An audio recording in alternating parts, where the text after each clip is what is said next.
Welcome back to the Great Indian AI Podcast channel. Today we're going on a journey, a deep dive into a case that shocked India. A case that reminds us how easily appearances can deceive, and how important it is to understand the pressures and vulnerabilities that exist within our society. That's right, we're talking about the story of Mohan Kumar, better known as Cyanide Mohan. He was a seemingly ordinary man, but committed a series of chilling murders between 2003 and 2009, preying on women facing immense societal pressures. Exactly, and by the end of this deep dive on the Great Indian AI Podcast channel, you'll have a deeper understanding not only of Mohan Kumar's crimes, but also the societal context that allowed him to operate for so long. You'll see how the police, armed with both traditional detective work and new technologies, painstakingly unraveled this complex case. We'll also discuss the impact on the victims' families and how this case prompted a national conversation about women's safety in India. It's a story filled with twists and turns, and we'll be unpacking it all right here for you. Now, many of you listening might be thinking, okay, a serial killer. But who was this Mohan Kumar? On the surface, he seemed entirely unremarkable, a primary school physical education teacher. Which is what makes this case so disturbing. He was able to blend into everyday life. Appear harmless, that very ordinariness masked a truly sinister nature. He truly was a wolf in sheep's clothing. And his victims, sadly, were women facing immense pressure from their families and society. Yes, he specifically targeted women between the ages of 22 and 35 who were struggling to find husbands, and many of these women were under pressure to pay dowries, a tradition that unfortunately still exists in some parts of India. So can you explain a little bit more about this dowry system and how it might have factored into Mohan Kumar's crimes? Certainly. In India, the dowry system is a complex cultural practice where the bride's family gives gifts of money or property to the groom's family at the time of marriage. While it's been illegal since the 1960s, it still persists in some areas. This tradition can put immense pressure on families, particularly those with daughters. And I can see how a predator like Mohan Kumar could exploit that desperation. Precisely. He would approach these women, often under false pretenses, offering them marriage without demanding a dowry. Imagine the relief and hope these women must have felt. It must have seemed like a dream come true, a way out of a difficult situation. But as we know, it was all a cruel deception. Tragically, yes. Once he gained their trust, he would lure them to a secluded location and convince them to take what he claimed were contraceptive pills. But they weren't contraceptive pills, were they? No, they were cyanide pills, a highly potent poison. And once the women ingested them, death would come quickly. It's just horrifying. And after he committed these murders, he would steal their jewelry, leaving the bodies to be discovered later. It was a calculated effort to make the deaths look like suicides or disappearances, throwing off any suspicion. So he was using their desperation, their hope for a better future, against them.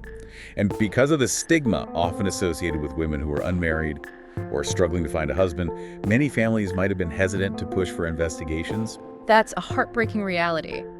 And it's a testament to Mohan Kumar's cunning that he was able to evade detection for so long. And how many victims were there before he was finally caught? Well, initially, the police were investigating a string of seemingly unconnected disappearances. It wasn't immediately clear that they were dealing with a serial killer. So what was the turning point? What led the police to Mohan Kumar? The break in the case came in 2009, with the disappearance of a 22-year-old woman named Anitha. Now, I don't want to give too much away, but let's just say that the police, during their investigation, made a crucial discovery in her phone records. Ooh, intriguing. Okay, listeners, I can tell this is where it gets really interesting. If you want to find out what that crucial discovery was and how it led the police to finally unmask Cyanide Mohan, make sure you stay tuned to the Great Indian AI Podcast channel for the next part of our deep dive. Welcome back to the Great Indian AI Podcast channel. Before we went to our short break, we were discussing the turning point in the Cyanide Mohan case, the disappearance of 22-year-old Anitha in 2009. Right. And you mentioned a crucial discovery in her phone records. What exactly did the police find? Well, they noticed that Anitha had been in contact with another woman who had also gone missing. This connection, which had previously gone unnoticed, was the first indication that these disappearances might be linked. So essentially, technology played a key role in cracking this case. Absolutely. In fact, this case highlights how crucial digital forensics and technology are becoming in modern-day investigations. The police used Anitha's phone records to track down the other missing woman's phone. It was a digital trail that led them straight to Mohan Kumar. Wow, that's incredible. It's almost like something out of a crime drama. They used technology to unravel his web of deceit. Yes. And the evidence they found when they arrested him on October 21st, 2009 was damning. They found cyanide pills, multiple cell phones, and even jewelry belonging to Anitha. It sounds like they had an airtight case at that point. They did. But remember, at this stage, they were only investigating Anitha's disappearance. It wasn't until they started digging deeper, connecting the dots, that the full, horrifying picture emerged. I can only imagine the shock and horror as the investigation unfolded. It was a massive undertaking. The police had to reopen 17 other missing person cases, many of which had gone cold.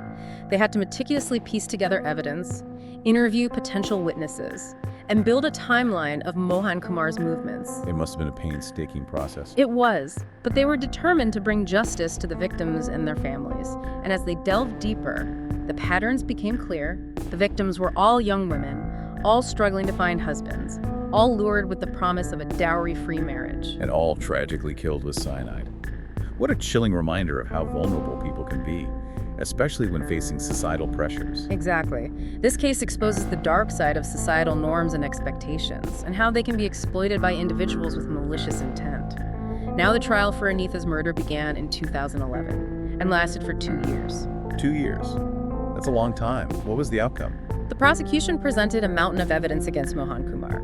They meticulously documented his modus operandi, presented witness testimonies, and used forensic evidence to link him to the crimes. So it seems like justice was finally served. Well, in 2013, Mohan Kumar was found guilty of Anitha's murder and sentenced to death. However, there's another twist in this story. In 2017, his sentence was commuted to life imprisonment by the Karnataka High Court. This case just keeps getting more and more complex. I imagine that decision sparked a lot of debate. It did.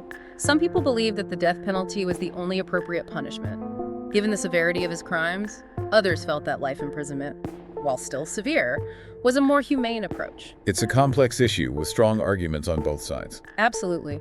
It's a reminder that even within the legal system, there are gray areas and difficult choices to be made. And tragically, even with his imprisonment, Mohan Kumar's reign of terror wasn't over. You mean he was convicted of even more murders? But how is that possible if he was already in prison? Well, as the police continued to investigate the other missing person cases, they uncovered more evidence linking him to those crimes. Remember, he had been operating for several years before his arrest. So while he was serving his sentence, the police were still building cases against him. That's right. And in 2020, he was convicted of yet another murder, this time the rape and murder of a 25-year-old woman. This chilling conviction brought his total number of confirmed victims to 20. 20 innocent lives lost to this man's brutality. It's hard to fathom. It is a devastating truth, and each of those lives represents a family shattered, a future cut short. So we've covered the crimes, the investigation, and the trial. But what about the aftermath? How did this case impact the families of the victims? That's a question we'll delve into more deeply when we return after a short break here on the Great Indian AI podcast channel. We'll also explore the lasting impact of this case on Indian society and how it's been portrayed in popular culture. So if you want to hear more about the aftermath of the Cyanide Mohan case and the profound impact it's had on India, make sure you stay with us. Welcome back to the Great Indian AI podcast channel.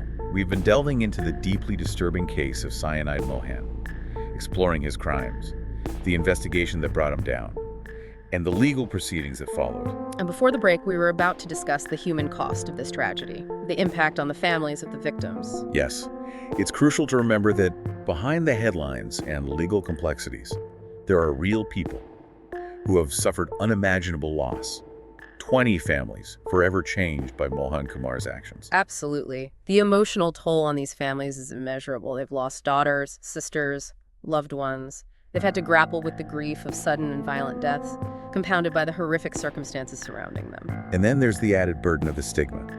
You mentioned earlier how some families might have hesitated to even report their daughters missing because of the social pressures surrounding marriage in India. Sadly, that's true. In some communities, there's a stigma attached to women who are unmarried or who are perceived to have difficulty finding a husband. This can create a culture of silence, making it even harder for families to seek help or justice. So these families were dealing with not only the immense personal grief, but also societal pressures and judgments. It's a truly heartbreaking situation, and I think it speaks to the resilience of these families, that they were able to persevere, to demand justice for their loved ones, despite the challenges they faced. They played a crucial role in keeping this case in the public eye, ensuring that Mohan Kumar's crimes didn't fade into obscurity. It's a testament to their strength and determination. Their tireless efforts helped to bring about some measure of accountability. Their advocacy also helped to spark a national conversation about women's safety in India. The Cyanide Mohan case forced people to confront uncomfortable truths about the vulnerabilities that exist within society. And it highlighted the need for greater awareness, Education. education, and support for women facing societal pressures. Precisely. The case brought to light the dangers of the dowry system. Even though it's been illegal for decades, it showed how this outdated tradition can still put women at risk. It's a reminder that we need to challenge and dismantle harmful cultural practices Yeah, that perpetuate inequality and create opportunities for exploitation. absolutely. This case is a stark reminder that progress requires constant vigilance and a commitment to social justice. Now, shifting gears a bit, I know this case has also made its way into popular culture. Can you tell us a bit about that? Yes, the Cyanide Mohan case was the inspiration for the 2023 Indian web series Dahad, which means roar in Hindi. While the series is fictionalized, it draws heavily from the real-life events and themes of this case. So it's not just a retelling of the story, but a deeper exploration of the social and psychological factors at play. Exactly. The series delves into the mind of a serial killer, the societal pressures that can create vulnerability, and the challenges of seeking justice. It's a powerful and thought-provoking piece of work. And I imagine it's helped to keep the conversation about these important issues alive. Absolutely.